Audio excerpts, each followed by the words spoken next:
Hello.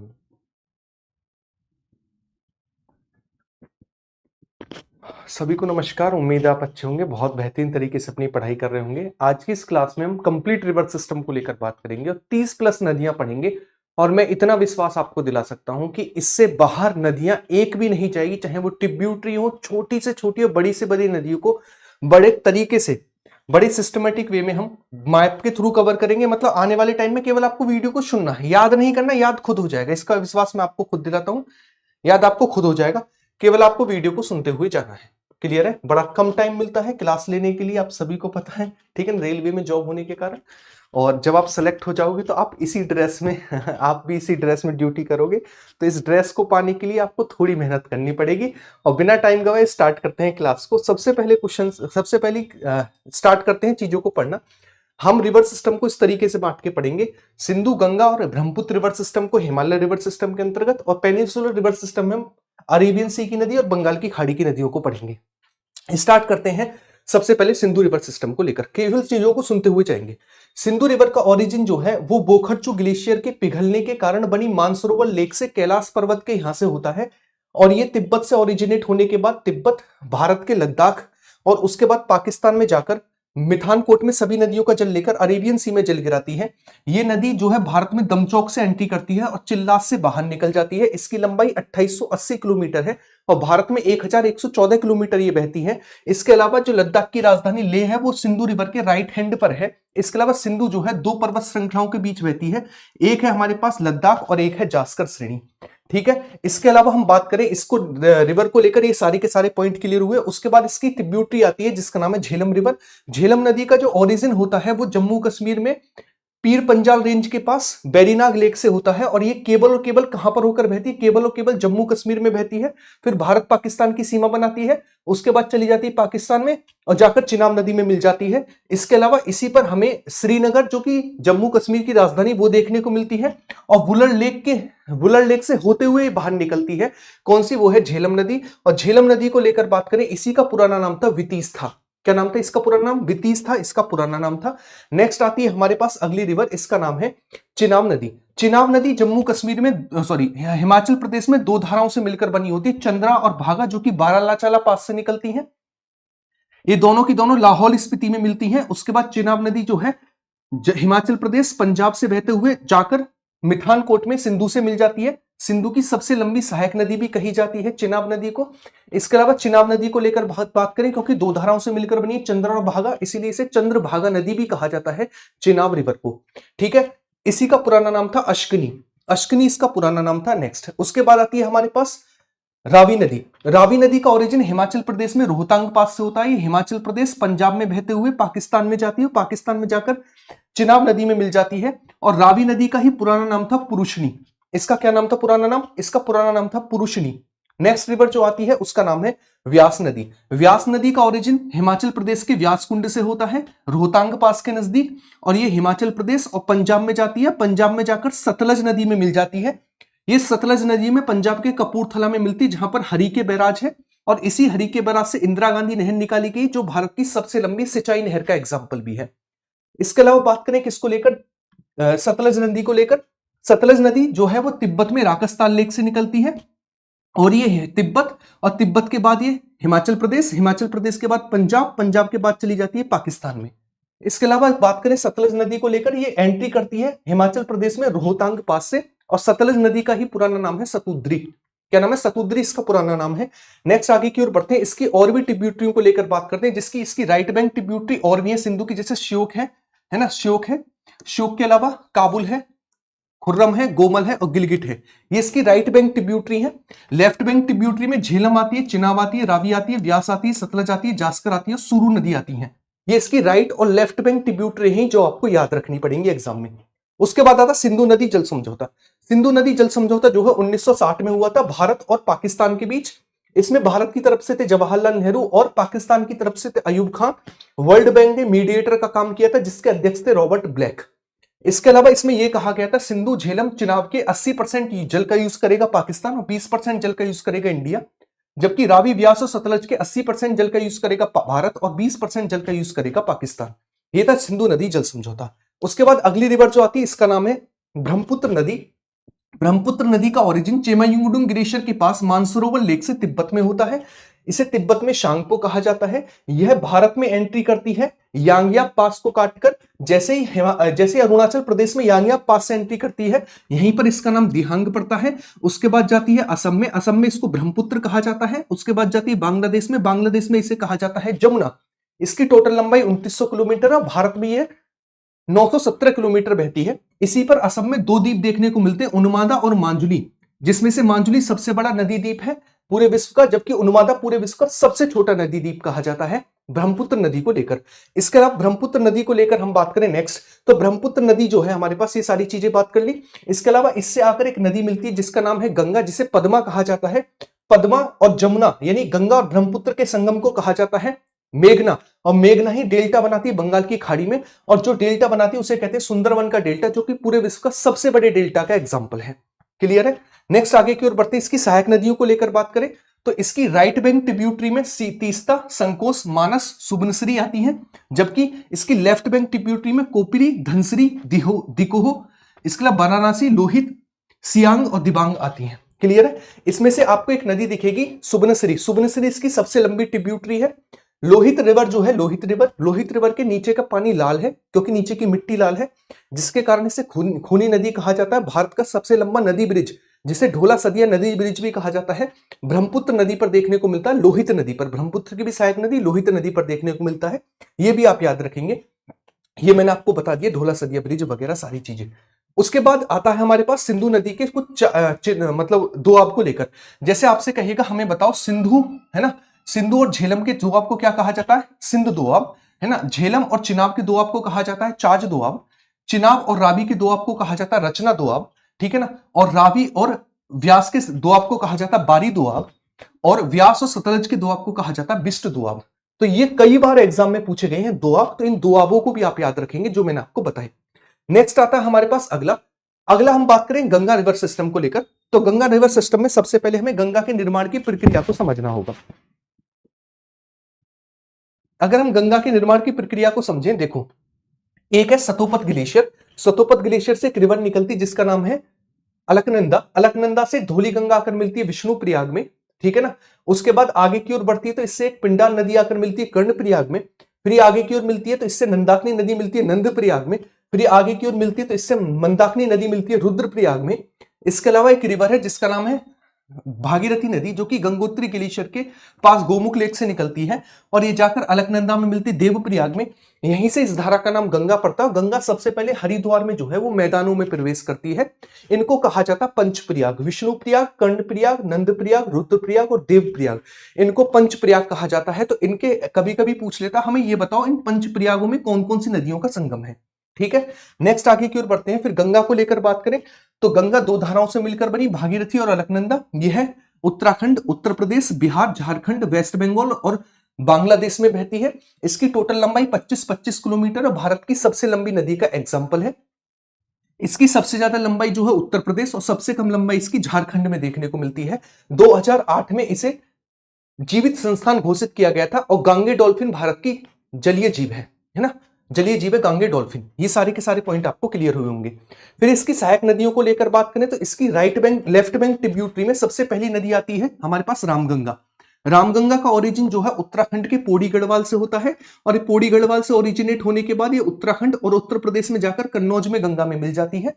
यह हमारे पास Jim Corbett national park के बीचों बीच से बहती है, इसीलिए जिम कॉर्बेट नेशनल पार्क को रामगंगा नेशनल पार्क के रूप में भी जाना जाता है। क्लियर है? ये थी हमारे पास रामगंगा रिवर। उसके बाद नेक्स्ट रिवर जो आती है उसका नाम है हमारे पास गोमती नदी। गोमती नदी का ओरिजिन उत्तर प्रदेश के पीलीभीत डिस्ट्रिक्ट के फुलहर झील से होता है और लेफ्ट बैंक ट्रिब्यूटरी में एकमात्र ऐसी ट्रिब्यूटरी है जिसका ओरिजिन किसी मैदान से होता है, बाकी सभी नदियों का हिमालय से होता है। ये केवल उत्तर प्रदेश में बहती है और उत्तर प्रदेश के गाजीपुर में आकर गंगा में मिल जाती है लेफ्ट बैंक से, ठीक है। उसके बाद नेक्स्ट रिवर जो आती है इसका नाम है घाघरा नदी। घाघरा नदी तिब्बत में मापचाचुंग ग्लेशियर से निकलती है। उसके बाद तिब्बत, नेपाल और यूपी में आती है। यूपी के बाद बिहार में जाती है और बिहार में जाकर छपरा में गंगा में मिल जाती है। इसका नाम है घाघरा रिवर। क्या नाम है? घाघरा नदी है। घाघरा नदी के बाद नेक्स्ट आती है हमारे पास गंडक नदी। गंडक नदी का जो ओरिजिन है वो तिब्बत में होता है। नेपाल हिमालय से, और ये तिब्बत, उसके बाद नेपाल, उसके बाद ये यूपी, यूपी के बाद बिहार, और बिहार के हाजीपुर में जाकर किससे मिल जाती है, बिहार के हाजीपुर में जाकर ये गंगा से मिल जाती है, और ये यूपी और बिहार की बाउंड्री भी बनाती है, कौन सी, गंडक रिवर। उसके बाद आती है हमारे पास कोसी नदी। कोसी नदी जो है ये भी तिब्बत में नेपाल हिमालय से निकलती है, यह भी तिब्बत, नेपाल और जाकर बिहार के कटिहार डिस्ट्रिक्ट में जाकर किससे मिल जाती है, गंगा से मिल जाती है। इसके अलावा कोसी नदी को ही बिहार का शोक भी कहा जाता है, क्योंकि अपने रास्ते बदलने के लिए फेमस है। क्लियर है। ये हुई हमारे पास लेफ्ट बैंक ट्रिब्यूटरी। अब आती है राइट बैंक ट्रिब्यूटरी। अगर राइट बैंक ट्रिब्यूटरी में बात करूं, सबसे पहले आती है यमुना नदी। यमुना नदी का ओरिजिन यमुनोत्री ग्लेशियर उत्तराखंड से होता है, बंदरपुर चोटी से। ये उत्तराखंड, हिमाचल प्रदेश, यूपी और हरियाणा की बाउंड्री, दिल्ली और उसके बाद यूपी, और यूपी के प्रयागराज में जाकर किसमें मिल जाती है, गंगा में। इसकी लंबाई 1376 किलोमीटर है। इसी को कालिंदी नदी भी कहा जाता है, और यह गंगा की सबसे लंबी ट्रिब्यूटरी भी है, और राइट बैंक से आकर मिलती है। इसके अलावा राइट बैंक ट्रिब्यूटरियों में एकमात्र ऐसी ट्रिब्यूटरी है जिसका ओरिजिन जो है वो कहां से होता है, जिसका ओरिजिन हिमालय से होता है, बाकी सभी नदियों का मध्य भारत से होता है। क्लियर है। ये थी यमुना नदी। यमुना नदी के बाद आती है नेक्स्ट हमारे पास, इसका नाम है चंबल नदी। चंबल नदी का ओरिजिन एमपी में इंदौर है ना, एमपी के इंदौर में जानापाव पहाड़ी से होता है, और ये मध्य प्रदेश, राजस्थान और यूपी के इटावा में जाकर यमुना में मिल जाती है। ये यमुना की सहायक नदी है। इसी पर महात्मा गांधी डैम, जवाहर सागर डैम हमें मध्य प्रदेश में, जबकि इसी पर हमें राणा प्रताप सागर डैम जो है राजस्थान में देखने को मिलता है। इसी पर राजस्थान में चूलिया जलप्रपात भी है, और एक चंबल रिवर जो है ये अवनाली का अपर्दन के लिए फेमस है। क्लियर है। नेक्स्ट नदी जो आती है उसका नाम है हमारे पास, अगली नदी जो आती है ये है हमारे पास सोन नदी। सोन नदी का ओरिजिन अमरकंटक से होता है। अमरकंटक से ओरिजिनेट होने के बाद ये छत्तीसगढ़, मध्य प्रदेश, यूपी, बिहार के पास जाकर गंगा में मिल जाती है। ठीक है ना। सोन नदी जो है, सोन नदी को ही स्वर्ण रिवर के रूप में भी जाना जाता है, और ये गंगा की सहायक नदी है। किसकी सहायक रिवर है, गंगा की सहायक नदी है। उसके बाद आती है नेक्स्ट आती है हमारे पास एक रिवर आती है जिसका नाम है वेतवा नदी। वेतवा नदी का ओरिजिन होता है विंध्य पर्वत से। विंध्य पर्वत से ओरिजिनेट होने के बाद ये मध्य प्रदेश, यूपी में बहती है, और यूपी के हमीरपुर में यमुना में मिल जाती है, यानी यमुना की सहायक नदी है। उसके बाद आती है हमारे पास एक नदी है जिसका नाम है केन नदी। केन नदी का ओरिजिन कैमूर पहाड़ी मध्य प्रदेश से होता है। ये मध्य प्रदेश और यूपी में बहती हुई यूपी के बांदा में जाकर किससे मिल जाती है, यमुना से मिल जाती है, यानी यमुना की सहायक रिवर है। क्लियर है। सिंध नदी आती, सिंध का ओरिजिन विदिशा एमपी से होता है, और ये एमपी के बाद जाती है यूपी, और यूपी के जालौन के पास जाकर किसमें मिल जाती है, यमुना में, यानी ये यमुना की सहायक नदी है। ये सारी की सारी थ्योरी मैंने आपको पीडीएफ में लिख रखी है, वहां से रिवीजन कर लेना। मैंने आपको सारा का सारा बता दिए, सारी की सारी नदियां बता दी। ये हुई हमारे पास गंगा रिवर सिस्टम वाला पार्ट कंप्लीट। ठीक है। उसके बाद कुछ हमारी नदियां हैं जो कि किसकी सहायक नदी है, चंबल की। चंबल की एक सहायक रिवर है जिसका नाम है बनास नदी। बनास नदी अरावली से निकलती है और जाकर चंबल में, राजस्थान में सवाई माधोपुर में मिलती है। एक रिवर है जिसका नाम है हमारे पास पार्वती और कालसिंध नदी। पार्वती नदी एमपी से निकलती है, और ये कालसिंध नदी जो है ये एमपी से निकलती है, और एमपी से निकलने के बाद कोटा में जाकर चंबल में मिल जाती है। एक नदी है हमारे पास पार्वती नदी, ये भी एमपी से निकलती है, सीहोर एमपी से, और ये भी जाकर राजस्थान में सवाई माधोपुर में जाकर किसमें मिल जाती है, चंबल नदी में मिल जाती है। तो ये सारी की सारी चंबल की सहायक नदियां हो गई। ठीक है। ये मैंने सब कुछ आपको बता दिया। नेक्स्ट आगे की ओर बढ़ते हैं, प्रायद्वीपीय भारत की नदियों की ओर। अगर प्रायद्वीपीय भारत की नदियों को लेकर बात करें तो सबसे पहली नदी जो आती है हमारे पास, इसका नाम है महानदी। महानदी का जो ओरिजिन है वो सिहावा पहाड़ी छत्तीसगढ़ से होता है। ये छत्तीसगढ़, उसके बाद उड़ीसा, उड़ीसा के बाद कटक के पास जाकर बंगाल की खाड़ी में जल गिराने का काम करती है। इसी पर हीराकुंड डैम है जिसकी लंबाई 4801 मीटर है, जो कि भारत के सबसे लंबे डैम का एग्जांपल है। यह थी महानदी। महानदी जो है ये धान की खेती के लिए फेमस है, इसीलिए महानदी घाटी क्षेत्र को धान का कटोरा भी कहा जाता है। क्लियर है। अच्छा, इसकी कुछ सहायक नदियों को लेकर बात करें तो इसकी लेफ्ट बैंक सहायक नदियों में शिवनाथ, हसदेव, मांड और ईब आती हैं, जबकि राइट हैंड ट्रिब्यूटरी में ओंस और तेल आती हैं, जिसमें से शिवनाथ जो है ये सबसे लंबी ट्रिब्यूटरी है महानदी की। ठीक है ना, सबसे लंबी ट्रिब्यूटरी है किसकी, महानदी की। नेक्स्ट आती है हमारे पास गोदावरी रिवर। गोदावरी नदी का ओरिजिन त्र्यंबकेश्वर महाराष्ट्र में नासिक से होता है। ये महाराष्ट्र, उसके बाद तेलंगाना और आंध्र प्रदेश में जाकर बंगाल की खाड़ी में जल गिराती है। इसकी लंबाई 1465 किलोमीटर है और दक्षिण भारत की सबसे लंबी नदी है, जिसे बूढ़ी गंगा और दक्षिण की गंगा भी कहा जाता है। इसके अलावा गोदावरी जो है ये बंगाल की खाड़ी में डेल्टा बनाते हुए जल गिराती है। पूरे भारत की सेकंड सबसे लंबी नदी है गोदावरी। क्लियर है। गोदावरी की सहायक नदियों को लेकर बात करें तो इसकी सहायक नदी जैसे लेफ्ट बैंक से प्रवरा, वेनगंगा, पेनगंगा, प्राणहिता, इंद्रावती और सबरी है, जबकि लेफ्ट बैंक ट्रिब्यूटरी में मानेर और मंजीरा है। ठीक है, मानेर और मंजीरा है, ये याद रखेंगे। ये थी गोदावरी की सहायक नदियां। उसके बाद आती है कृष्णा रिवर। कृष्णा रिवर का ओरिजिन महाबलेश्वर से होता है महाराष्ट्र में। ये महाराष्ट्र, कर्नाटक, तेलंगाना और आंध्र प्रदेश में बहती है और जाकर जल गिराती है बंगाल की खाड़ी में। कृष्णा और गोदावरी के बेसिन को केजी बेसिन कहा जाता है, जो कि धान की खेती के लिए फेमस है, इसीलिए केजी बेसिन को धान के कटोरे के रूप में भी जाना जाता है। इसकी लंबाई कृष्णा की 1400 किलोमीटर है और दक्षिण भारत की सेकंड और पूरे भारत की थर्ड सबसे लंबी नदी है कृष्णा रिवर। कृष्णा नदी की सहायक नदियों को लेकर बात करें तो कृष्णा की सहायक नदी जैसे हमारे पास आती हैं, मैं आपको बता देता हूं, जैसे यहां पर लिखी हुई फिर भी बता देता हूं। दूधगंगा, पंचगंगा, भीमा, कोयना, मूसी, घाटप्रभा, मालप्रभा और तुंगभद्रा है, जिसमें से तुंगभद्रा सबसे लंबी सहायक रिवर है। किसकी? कृष्णा की। तुंगभद्रा सबसे लंबी सहायक रिवर है। उसके बाद आती है हमारे पास कौन सी? कावेरी नदी। कावेरी नदी का ओरिजिन कर्नाटक में ब्रह्मगिरी की पहाड़ियों से होता है। यह कर्नाटक और तमिलनाडु में बहती है और जाकर बंगाल की खाड़ी में डेल्टा बनाते हुए जल गिराती है। इसे दक्षिण भारत की गंगा भी कहा जाता है। 805 किलोमीटर इसकी लंबाई है। हेमवती, अकरावती, सिमसा, भवानी, ये सभी की सभी सहायक नदी है। किसकी? सभी की सभी सहायक नदी कावेरी नदी की। कावेरी नदी वर्षवाहिनी नदी है। इसके पीछे दो कारण है। पहला, इसको दक्षिण पश्चिमी मानसून से पानी मिलता है जब मानसून आता है। दूसरा, जब लौटता हुआ मानसून कोरोमंडल के तट पर बारिश करता है तब इससे पानी मिलता है। इसीलिए कावेरी एकमात्र दक्षिण भारत की बारहमासी नदी के रूप में भी जानी जाती है। क्लियर है? ये सारी की सारी बातें कावेरी नदी को लेकर आपको याद रखनी है। उसके बाद आती है हमारे पास एक रिवर जिसका नाम है दामोदर।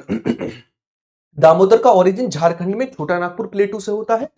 ये छोटा नागपुर प्लेटू और उसके बाद जाकर जाती है वेस्ट बंगाल में। वेस्ट बंगाल में हुगली से जाकर मिल जाती है। ये जो नदी है ये कोयले उत्पादन के लिए फेमस है, इसीलिए इसे कोल रिवर ऑफ इंडिया भी कहा जाता है। भारत की पहली नदी घाटी परियोजना दामोदर नदी घाटी परियोजना थी, जिसकी स्टार्टिंग 1948 में की जाती है। जवाहरलाल नेहरू ने नदी परियोजनाओं को भारत के मंदिर भी बोला है। ये भी आप चीजों को याद रखेंगे। ये सारी की सारी बातें किसको लेकर थी? ये थी दामोदर रिवर को लेकर। और दामोदर रिवर जो एक फेमस नदी है, कहां की? झारखंड की फेमस नदी है दामोदर। नेक्स्ट, उसके बाद बात करते हैं, हमारे पास आती है माही नदी। माही नदी का जो ओरिजिन है वो एमपी में विंध्य पर्वत से होता है। ये मध्य प्रदेश, राजस्थान और गुजरात में जाकर खंबात की खाड़ी में जल गिराती है। ये कर्क रेखा को दो बार काटने वाली नदी है माही नदी। कैसी? इसी पर माही बजाज परियोजना है जो तीनों राज्यों को लाभान्वित करती है। ये सारे के सारे पॉइंट माही नदी को लेकर याद रखेंगे। उसके बाद आती है हमारे पास नर्मदा नदी। नर्मदा नदी जो है ना, नर्मदा रिवर, नर्मदा नदी का जो ओरिजिन है वो कहां से होता है? तो आपके नर्मदा रिवर का जो ओरिजिन है वो इस तरीके से होता है, मध्य प्रदेश के अमरकंटक से। और ये अमरकंटक से निकलने के बाद पूरे मध्य प्रदेश, उसके बाद थोड़ा सा महाराष्ट्र, उसके बाद गुजरात, गुजरात में खंबात की खाड़ी में जल गिराती है। अरब सागर में जल गिराने वाली सबसे लंबी नदी है हमारे पास नर्मदा नदी। नर्मदा नदी पर ही मध्य प्रदेश में हमें डैम देखने को मिलते हैं, जैसे इंदिरा सागर, ओंकारेश्वर, महेश्वर डैम। जबकि इसी पर गुजरात में सरदार सरोवर डैम है, जिसके लिए नर्मदा बचाओ आंदोलन चलाया गया था, जो जिसका नेतृत्व जो है मेघा पाटकर के द्वारा किया गया था।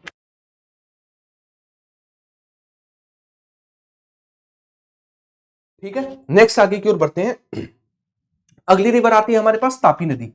तापी नदी को लेकर अगर मैं बात करूं तो इस तरीके से तापी नदी का ओरिजिन जो है वो महादेव पहाड़ी से लगे बैतूर के पठार से होता है।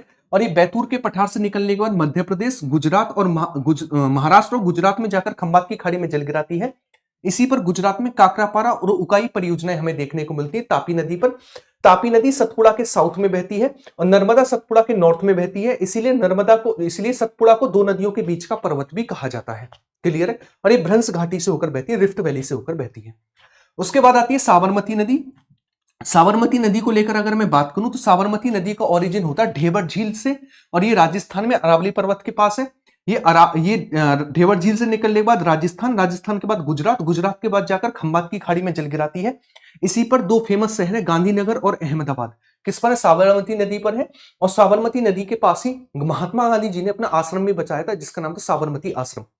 नेक्स्ट नदी जो आती है उसका नाम है हमारे पास लूनी रिवर। लूनी नदी जो है इसका जो निर्माण है दो धाराओं से होता है, सागरमती और सारासुती।